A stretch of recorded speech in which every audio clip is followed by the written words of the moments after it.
ガローマーク・オブ・ザ・ウルブズをこれから始める方へ、今回は防御の方法を6つ紹介します。このゲームは火力が高く攻めが強い部分もありますが、守りのシステムも充実しているので、この動画を参考にしていただければ幸いです。最後まで見ていただけると嬉しいです。まずはじめに紹介するのはガンガード。フェイントを絡めた連携などガシガシ固められるのは実は画面端くらいで、中央は相手の攻撃を2、3回ガードすると距離が離れます。なのでむやみやたらと暴れずに、何回かガードしたらバックジャンプやバクステを入れて逃げると仕切り直すことができます。また起き上がった瞬間は投げられないので、基本的には打撃が来ると思っておきましょう。次はバックステップ。バックステップは出始めから完全無敵で、後半に5フレーム隙があります。距離も離れるので、攻撃側に読まれていない限りは安全に逃げることができます。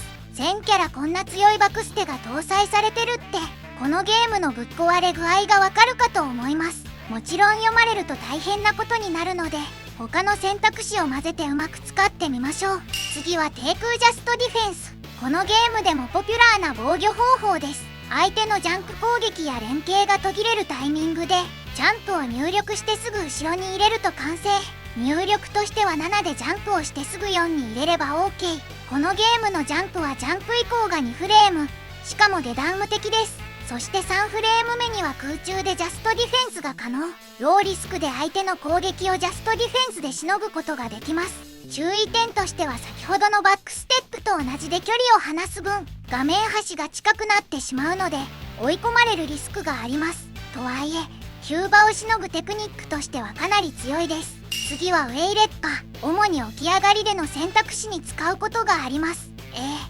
起き上がりはすぐ投げられないから打撃を食らうウェイレッパはリスクがないかって、それはその通りなんですが、このゲームは起き上がりにぴったり技を重ねるのが難しいのです。その理由は確定ダウンが基本的に少なく受け身が取れるという点と、口述するジャストディフェンスやガードキャンセルという行動があるので、技を遅らせて重ねるという選択肢があるためです。そして先ほどお伝えした通り、このゲームはジャンプが速いので、これにより暗い逃げを狙ったり上を入れてすぐに後ろに入力できれば空中ジャストディフェンスも狙えます。はじめにお伝えした通り、打撃が重なる部分ではリスクがあるので、次はそれもカバーしたテクニックを紹介します。というわけで次はファジージャンプ。起き上がりに1か4でガードに数フレームだけ入れてすぐに74と入力をして空中ジャストを仕込む。すると地上の打撃が来た場合はガード重なっていなければバックジャンプもしくは空中ジャストになります。非常に強いのですが入力が忙しくなれが必要。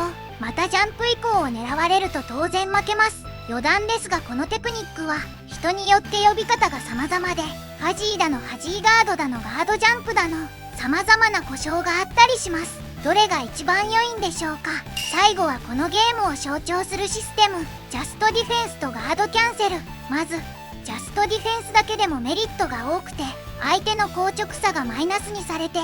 少し体力が回復してガクラチがたまらない。例えばテリーのダンクブレーキングはガードしてマイナス2だから反撃が難しいけど、ジャストディフェンスすることでマイナス4となり小技からの反撃が可能になります。そしてジャストディフェンスした後はガードキャンセルが可能。慣れないうちはガードキャンセルは難しいと思いますが、できると攻守が入れ替わるので強力。戦術の通りジャストディフェンスだけでもしっかりとしたメリットがあるので、それぞれが独立した選択肢と考えていただけたらと思います。ガードキャンセルについては奥が深いのでまた個別の動画で紹介します。今回は6つの防御テクニックについて解説しました。実は今回紹介していないのがあって、それは無敵技暴れなどの逆卓について。このゲーム逆卓がめちゃくちゃ強いんですが、それも含めると動画の内容がかなり長くなってしまうので、また別の動画で紹介したいと思います。今後も様々な動画をアップしていきますので、